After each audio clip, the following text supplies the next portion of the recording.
기숙학원 가고 나서의 공부할 때의 집중력 차이가 실질적으로 많이 느껴지던가요? 네, 정말 많이 느껴졌어요.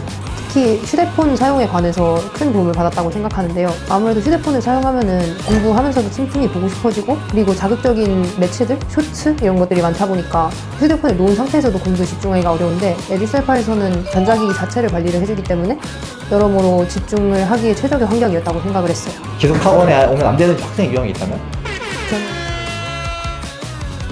고3 현역 당시의 수능 성적과 비교해 봤을 때 가장 많이 성적을 올렸던 과목이 뭐예요? 하나를 꼽자면 역시 지구과학 2인데요. 왜냐하면 저는 에듀셀파에 들어온 해 화학원에서 지구과학 2로 새롭게 탐구 과목을 바꿨고, 심지어 지구과학 1을 안 해본 사람이었기 때문에 거의 노벨 상태에서 높은 2등까지 끌어올렸기 때문에요. 본인만의 공부법이 있었나요? 저는 우선 인강 위주로 공부를 했었는데, 인강을 들으실 때 꼭 커리큘럼대로 따라가다가 처질 수 있는 일이 많거든요. 근데 이때 개념 공부와 문제풀이 사이의 간극을 굉장히 좁게 두는 게 중요합니다. 예를 들어서 1단원을 끝내고 바로 2단원을 들어가는 동시에 1단원의 문제풀이를 시작하는 식으로 그 시간 간극을 좁게 둬서 최대한 빨리빨리 끝낼 수 있도록 하는 게 중요해요. 국어에서 성적을 올릴 수 있었던 학습법이 있었다면 어떤 게 있었어요? 우선 제가 도움을 받은 인강은 정성민 선생님의 커리큘럼을 활용을 했었고요. 그리고 가장 도움이 되었던 학습 방법은 그걸 직접 제가 체화하기 위해서 기출 분석을 다시 해보고 리트 분석을 해보는 게 더 도움이 되었다고 생각을 해요. 왜냐하면 국어는 선생님의 학습법을 체화하는 과목이어야 되기 때문에 그걸 적용하고 스스로 다시 자신의 독해 방법을 점검하는 과정이 정말 중요하거든요. 그래서 보통 1시간의 인강을 본다고 치면 3시간은 제 나름대로의 문제풀이에 시간을 쏟았던 것 같아요. 비문학 파트에서 조금 빠르게 읽고 이해할 수 있었던 본인만의 전략이 있었다면? 항상 내가 무엇을 읽고 있는가라는 생각을 하면서 문제를 풀려고 노력을 했어요.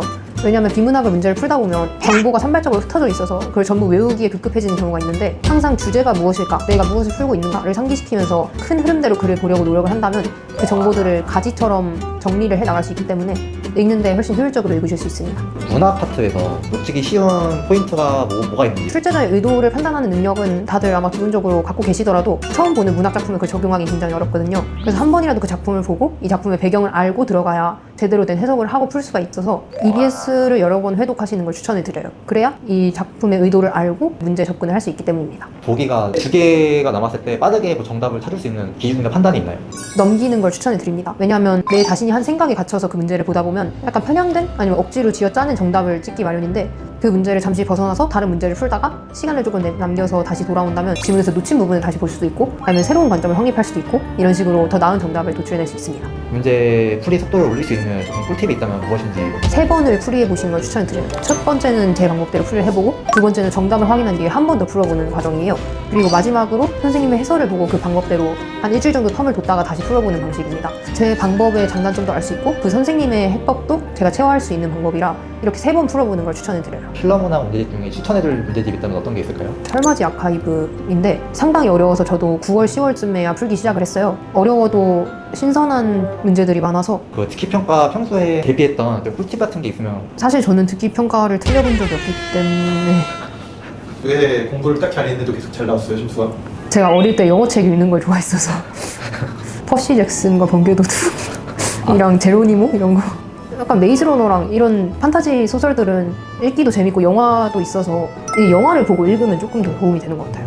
왜냐면 어려운 단어가 나와도 대충 그거구나 라고 생각을 대충 하면서 좀 넘겨짚어가면서 읽을 수 있기 때문에 책을 읽는다는 부담감보다는 내가 그 영화를 재구성해본다라는 아이디어로 읽으면 더 재밌는 것 같아요. 탐구 과목 공부할 때 개념 암기를 하는 시간도 있고 문제 풀이하는 시간이 있잖아요. 그 비중을 조금 어떻게 가져갔는지 궁금하거든요. 물리는 제가 현역 때부터 쭉 해왔기 때문에 개념 암기보다는 문제풀이에 전부 시간을 투자했던 것 같아요. 근데 애초에 물리라는 과목이 암기할 개념이 적기도 하고 아무래도 빠른 시간 안에 문제, 이런 활용 문제를 정확하게 풀어내는 게 관건이라서 물리는 암기에 시간을 들인다는 건 솔직히 완전히 노베이스가 아니면 추천을 별로 드리지 않고요. 지구과학2는 이야기가 다른데 개념량이 굉장히 많아서 개념을 한 번만 돌려도 3등급이 나온다라는 말이 있을 정도로 개념 한 번이 굉장히 이루기가 힘든 일이에요. 그래서 암기보다 한 번 볼 때 그 상황을 완전히 꼼꼼하게 짚고 넘어가는 그런 시간을 들이는 게 훨씬 중요하다고 생각을 합니다. 그래서 저는 지구과학2 같은 경우에는 7대3 아니면 6대4 정도로 암기와 그 다음에 문제풀이 비율을 뒀던 것 같아요.